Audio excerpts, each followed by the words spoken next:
Balochistan liberation army BLA జివానీలో చేసినటువంటి attack, ఈ attack సంబంధించిన వివరాలు చెప్తారా? వాళ్ళ పాకిస్తాన్ కోస్ట్ గార్డ్స్ క్యాంప్ పైన దాడి చేసినట్టుగా తెలుస్తుంది. సుమారు 30 మంది దాకా సెక్యూరిటీ పర్సనల్ చనిపోయినట్టుగా సమాచారం. ఇరాన్ బార్డర్ లో ఉండే ప్రాంతం కదా సార్ ఇది, ఎగ్జాక్ట్ గా ఇది గ్వాదర్ డిస్ట్రిక్ట్స్ కు వస్తుందంట. సో ఏంటి అసలు ఈ దాడి ఏంటి, దీని వివరాలు ఏంటి చెప్తారా? కరెక్ట్, జివానీ అన్న ప్రాంతం అది కూడా మనకు బలూచిస్తాన్ లో ఆల్మోస్ట్ ఇరాన్ బార్డర్ లో ఉంటుంది. ఇన్ఫాక్ట్ జివానీ సముద్రం నుంచి మనం ఇరానియన్ బోట్స్ అవి కూడా చూడొచ్చు. ఆల్మోస్ట్ బార్డర్, లిటరల్ గా బార్డర్ దగ్గరే ఉంది. Last major city and major town అని చెప్పచ్చు, సిటీ కాదు టౌన్. జివానీ లో ఈ దాడి జరిగింది. ఇది అక్కడ వీళ్ళ పాకిస్తానీ ఆర్మీ, వీళ్ళ కోస్ట్ గార్డు, వీళ్ళకి సంబంధించినటువంటి అక్కడ స్థావరం ఒకటి ఉంది. చాలా కాలంగా బిఎల్ఏ దాన్ని అటాక్ చేయాలని ప్రయత్నం చేసింది, కానీ అన్ఫార్చునేట్ వీళ్ళు ఏం చేయలేకపోయారు. చాలా పటిష్టమైన దుర్భేద్యంగా వాళ్ళు పెట్టుకున్నారు. కాబట్టి ఆ ప్రాంతంలో మేజర్ గా అటాక్ జరగలేదు. మనకు గ్వాదర్లో జరిగినాయి, తర్వాత ఇతరత్ర మనకు బలూచిస్తాన్ ప్రాంతంలో జరిగినాయి కానీ దాడులు, ఇంక్లూడింగ్ వాళ్ళ జాఫర్ ఎక్స్ప్రెస్ ని కిడ్నాప్ చేయడం చాలా జరిగినాయి, కానీ జివానీలో పెద్దగా జరగలేదు. మొట్టమొదటిసారి ఈ ఆత్మాహుతి దాడి మనకు మాజీద్ బ్రిగేడ్ బిఎల్ఏలో ఒక కమాండ్, మనకు ఎలాగైతే మనకు మార్కోస్ ఉంటారో, మనకు మరైన్ కమాండోస్, ఇలా మనకు అంటే మనకు ఘాతక్ ప్లటూన్, ఎలీట్ కమాండోస్ ఉంటారో, అలాగే బిఎల్ఏలో ఒక ఎలీట్ ఫోర్స్ ఒకటి తయారు చేసుకున్నారు. దాని పేరు మజీద్ బ్రిగేడ్ అంటారు. ఆ మజీద్ బ్రిగేడ్ ఇచ్చేసారు, ఆ విజువల్స్ ని రిలీజ్ చేశారు. అంటే వాళ్ళు బహుశా డ్రోన్ ఫుటేజో మరి ఎక్కడి నుంచి తీసారో ఆ వీడియో రిలీజ్ చేశారు.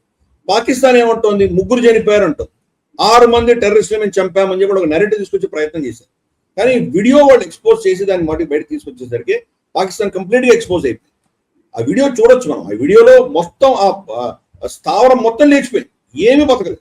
కాబట్టి ఒక్క మనిషి కూడా బతికేటువంటి అవకాశమే లేదు. వాళ్ళు చనిపోగానే మళ్ళీ ఫతే బ్రిగేడ్ అని వెళ్ళి ఇంకోటి ఉంది. వాళ్ళు వెళ్ళి దాంట్లో బతికినటువంటి వ్యక్తులు ఎవరైతే ఉన్నారో, క్షతగాత్రులై బతికి కొంచెం బయటకు వచ్చేటువంటి ప్రయత్నం చేస్తారో వాళ్ళని చంపేశారు వీళ్ళు.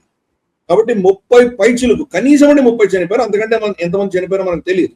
ఎందుకంటే ఆ మొత్తం ఆ డెబ్రీని తీయాలి, తీసిన తర్వాత లోపల ఇంకెన్ని శవాలు బయటకు వస్తాయో తెలియదు మనకి.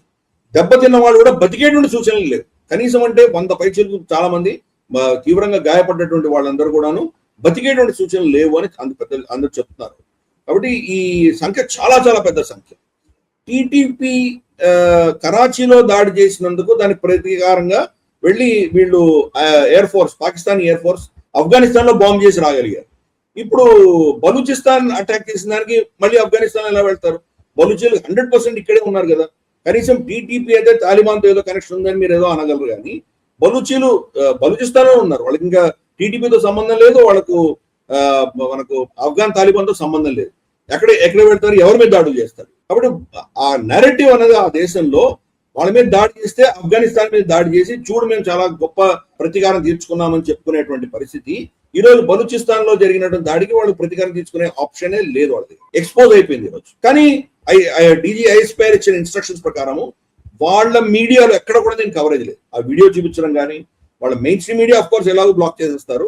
ఈవెన్ వాళ్ళ యూట్యూబర్స్ కూడా, సో కాల్డ్ నజం సేఠి కానీ, మనకు కమర్ చీమా కానీ, సాజిద్ తరార్ కానీ, వీళ్ళందరూ కూడా దాన్ని నోరు ఉంచుకున్నారు, ఏం మాట్లాడుతున్నారు. చూడ అటాక్ హువా హై 2-3 లోగ్ మరే అంటే as if it's routine attack కింద చూపించే ప్రయత్నం చేస్తున్నారు. ఇంత పెద్ద అటాక్ ని వాళ్ళు నీరు గార్చి తీసే వాళ్ళు ప్రయత్నం చేస్తున్నారు. పైపొచ్చి ఇండస్ వాటర్ మీద పడి ఏడుస్తున్నారు. వాళ్ళ దేశంలో జరిగిన అటాక్స్ గురించి వాళ్ళు, అంటే వాళ్ళ అవమానాన్ని వాళ్ళు దాచిపెట్టేటువంటి ప్రయత్నం వాళ్ళు చేస్తున్నారు వాళ్ళ ప్రజల నుంచి. కానీ బలూచిస్తాన్ వాళ్ళు చేయి జారిపోతుంది. టీటీపీ ఎక్కడ ఒక ఖైబర్ పఖ్తూన్ఖో కాదు, వాళ్ళు క్వెట్టాలో అటాక్ చేస్తున్నారు, వాళ్ళు కరాచీలో అటాక్ చేస్తున్నారు. అంటే వాళ్ళు ఎంత రీచ్ ఉందో అర్థం చేసుకోవచ్చు. మనకు ఖైబర్ పఖ్తూన్ఖో నుంచి కరాచీకి వచ్చి, కరాచీలో వాళ్ళు రేంజర్స్ ఆఫీస్ మీద ఆత్మాహుతి దాడి చేసి వాళ్ళని చంపగలిగారంటే టీటీపీకి బిఎల్ఏ తోటి సంబంధం లేని వాళ్ళు రాలేరు.